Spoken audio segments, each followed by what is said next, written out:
a doubleheader of round number 2 last night in the NBA playoffs, game number 2 in the Mile High City, and the Timberwolves are nothing to be trifled with in a controversial final minute inside Madison Square Garden in the opening game of the second round series between the Knicks and the Pacers. We had one game on the ice in the Stanley Cup postseason. Now in round number 2, a rematch of last year's opening round and a ton to get to around Major League Baseball as well. A jam-packed 3 hours, DRS, for us here on this Tuesday on the early line. We're going to hit the full gamut today. NHL, certainly very good. You saw last night, and we are going to talk about some questionable calls in the Garden last night. And I'm going to leave you with this, Ben. 35 points at home in a playoff game, not going to help you win too many playoff games, as we saw from the Denver Nuggets last night, and away we go. 35 points in that opening half. Denver was dismantled by the Minnesota Timberwolves, and that's where we begin. Even without Rudy Gobert, who missed game number 2 after the birth of his first child, Minnesota goes on the road to Denver for a second night in the past 3 days and wins outright as an underdog. A bigger dog in game number 2, even than the opening game of this set, closing as a 6.5-point dog. Minnesota dominates Denver, winning 106-80. A 26-point victory margin for the Timberwolves. They win outright as an underdog for their 4th consecutive game in the playoffs. Absolutely impressive. I've talked about this many times. Defense does travel. Defense can win championships, and you know the Timberwolves are bringing the defense. But earlier in the day, Ben, as you pointed out, Rudy Gobert possibly not being available. Oh, my goodness, Denver's going to get back into the series. Who is going to defend Nikola Jokic? Who's going to defend at the rim? It didn't matter. They only gave up 80 points in that game. And Nikola Jokic to have 7 assists at the half and finish with 8 and cost me a triple-double at a plus 185 price here at the FanDuel Sportsbook was an extra crushing blow. But to be honest, I didn't see the start of this game, Ben. I rolled over in the third quarter, like, hold on, this score cannot be correct here. This has to be a second quarter score, and it wasn't. That's how good on defense the Timberwolves were. 2-0 series lead against the reigning NBA champions. Stifling, suffocating defense out of Minnesota. Denver scores 80 in the game, and when you look at the field goal numbers for the Nuggets at home last night, less than 35% from the floor overall, 30% from deep, and we continue to see the emerging superstar in Anthony Edwards. He pours in 27 points. Karl Anthony Towns adds in 27 of his own. They lead the way for Minnesota, who wins 2 on the road to take a 2-0 series lead, a commanding 2-0 series advantage back to the Twin Cities. Game number 1 of the second round series in the Eastern Conference inside Madison Square Garden between the Knicks and the Pacers. New York was down by 9 midway through the third quarter. They start to rally, and the entirety of the final 12 minutes, that fourth and final quarter, back and forth.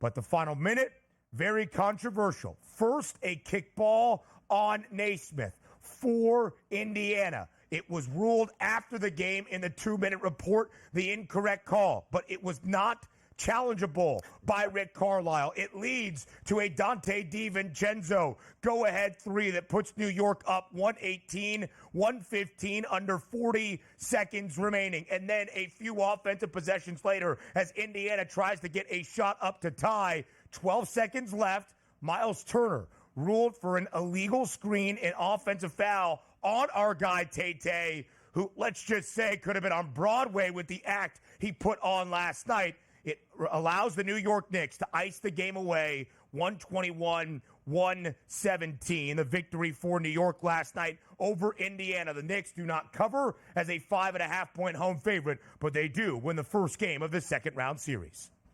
Yeah, this can't happen at this point. And I know that you can't just put in rules on the fly and say, well, we're going to review this even though we can't do that. In the NFL, do you remember with the pass interference, you can review and challenge that? And the NFL behind the scenes goes, this is only for disaster mode. So don't overturn any single play that you can possibly have on pass interference. But it's a shame. Yeah. Like in the biggest moment, Indiana probably should have won that game and lost. Why? And I know you can say, well, we'll take the easy out approach. We had 47 and a half minutes to prove them wrong. We can't let a couple bad calls. But no, it's part of the game here. That's like saying, well, we're just going to take the DiVincenzo three-point shot off the board when he made it. No, you can't do that. The game's going to play out the way it is, and referee calls are included. It's just a shame that both major calls in the final minute went against the Pacers, where if those calls aren't made, the Pacers are probably up 1-0 in the series. It was the same thing that happened to the Philadelphia 76ers on the implosion in game number 2. These games are massive. It's not like, we'll get them tomorrow. No, you should be up 1-0 and you're down 0-1. That's a tough pill to swallow. I don't want to take anything away from the Knicks, because that starting five was electric last night, which included Brunson getting over 40 points once again. But it's a shame that we have to come on here and the first thing we talk about are the blown calls as opposed to the great play by the Knicks all throughout the night.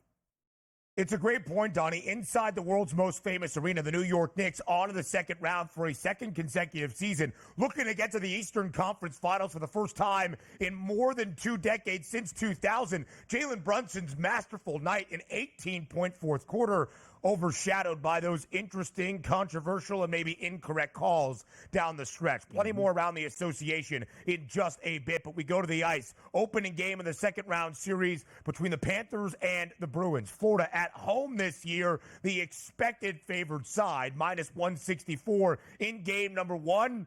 The Bruins go to Sunrise and pick up a huge victory, led by a 3-goal third period. Boston walks into Florida and walks away with a 5-1 victory in game number 1.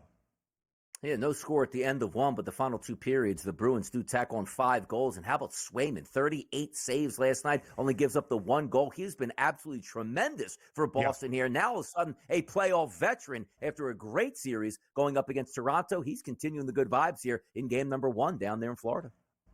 Of course, last year, the Bees, the President's Trophy winner, the best regular season in NHL history, had a 3-1 series lead against the measly 8 seed, the Florida Panthers, and the Panthers won 3 straight. Revenge on the mind of Boston. Now to Major League Baseball. For the first time since June 2022, Walker Buehler back on the bump for the LA Dodgers. A little bit shaky, a little bit of rust. He did allow 3 earned runs in the first 2 innings, but the bats were there for LA. The 4th home run in 3 games for Shohei Ohtani, including his Major League Baseball best now, 11th long ball yesterday as the Dodgers rally for a 6-3 win over Miami. Now up to 370 on the season. He's been amazing. Maybe a triple crown here in the NL, which would be wild for Ohtani, but it looks like he's already rounding into form. And how about this game?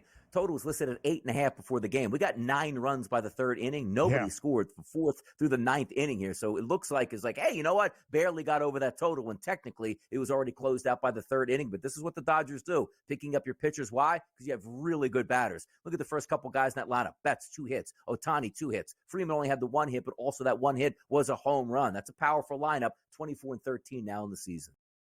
As we all know, a game 4 of a 4-game set over the weekend that extended into Monday in Philadelphia. The Phils like playing at the bank. 10 straight home wins for Philly, the first team in Major League Baseball to reach 25 wins. Another gem on the bump for Zach Wheeler as the Phils win 6-1. Yeah, Bryce Harper again goes yard. The Phillies looking for 11 in a row at home today against Toronto. We'll see if they can do it. But playing great baseball, a couple of these teams here early on in the season, Ben.